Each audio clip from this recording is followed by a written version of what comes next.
My name is Chuck Nelson. I'm a retired underground coal miner. I lived on the Coal River Mountain all my life. And, you know, Denny, what he was talking about, you know, the mountains that he used to run in, that's the connection that people don't make, don't understand.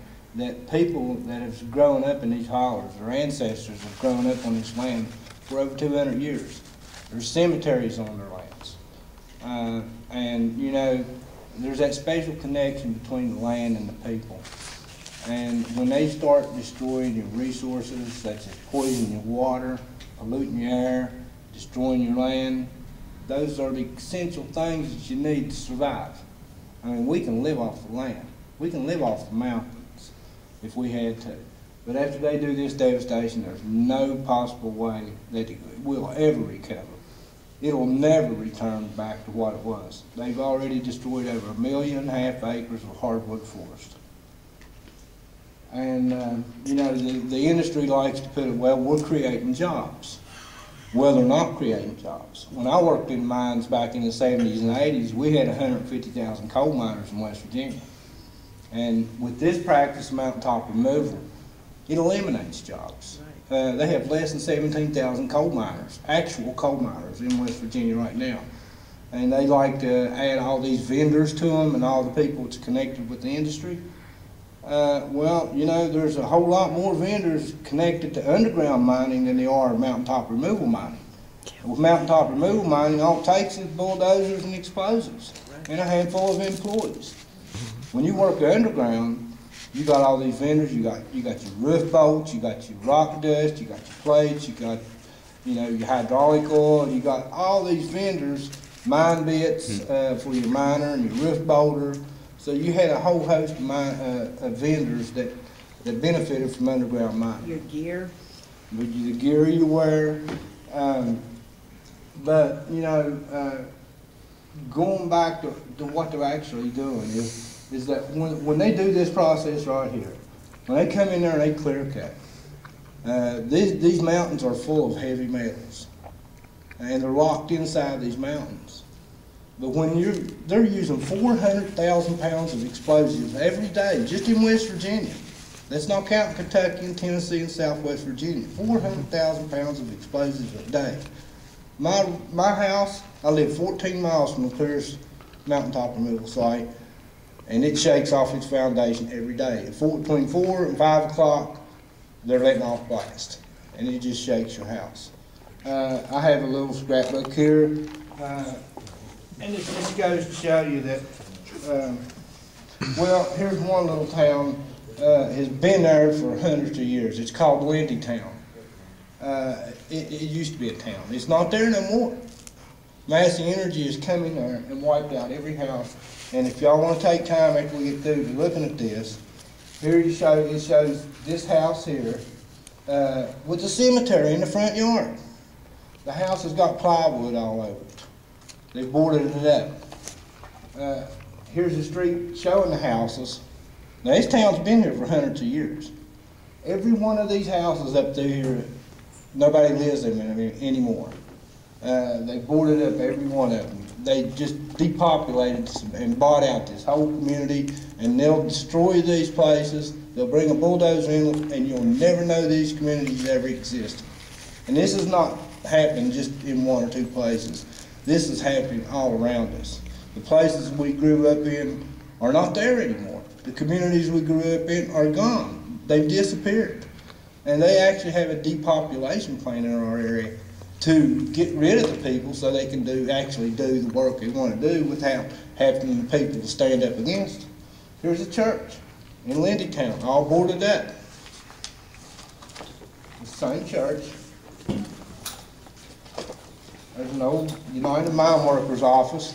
That's what it looks like now in Lindy Town. There's nothing there.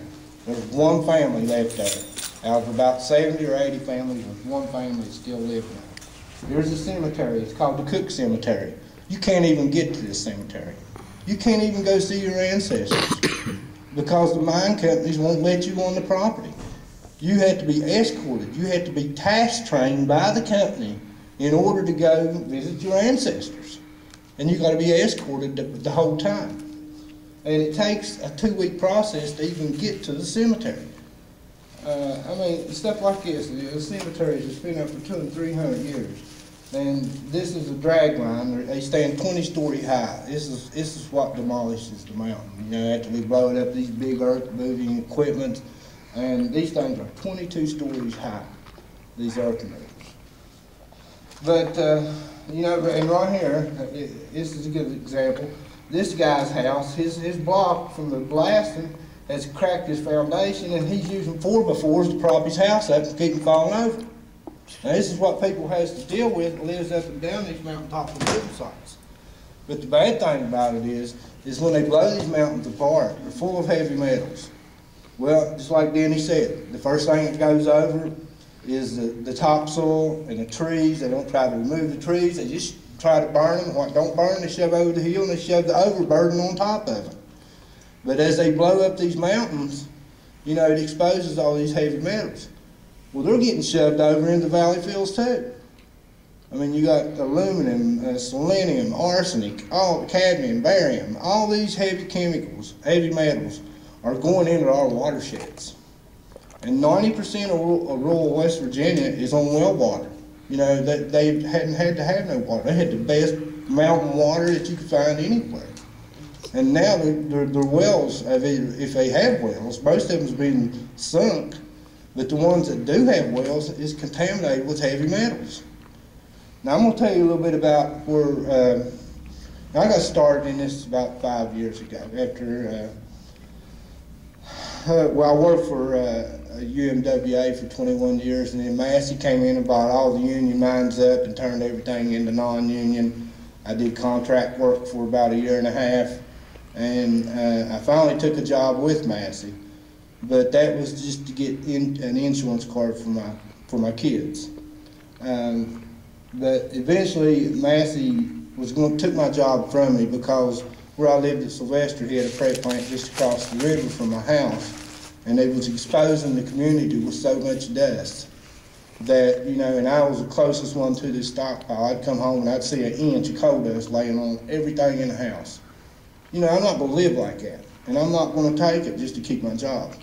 So when I spoke out, Massey took my job, they blacklisted me, and that was the last time I ever worked in mines. But,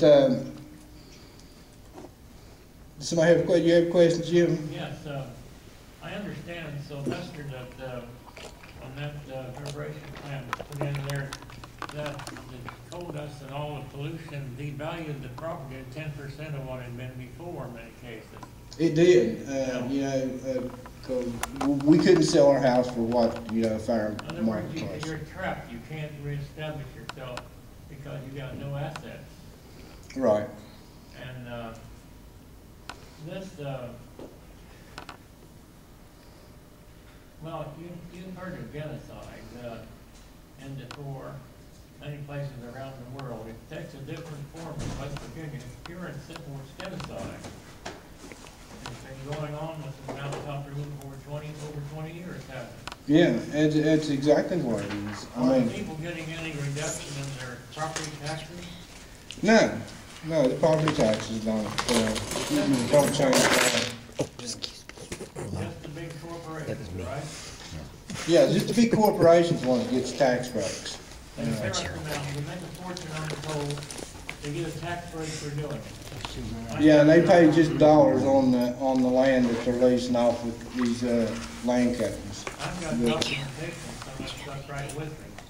One parcel was decreased in 2000, over $2.7 billion in appraisal. Going in Cook Land Corporation. I've got several of these things. I'm trying to get more of them. The big payoff is in McDowell County. I know what's there, I don't know how much. Trying to get it.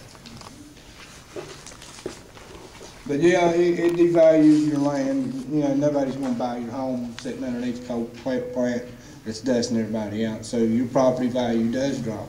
You can't sell your house. So a lot of people do turn to the company, and they may offer you a lower price to buy your house out. But what do? You know, what do?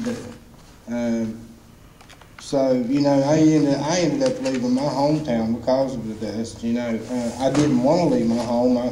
I moved about 20 miles up the road from where I used to live at.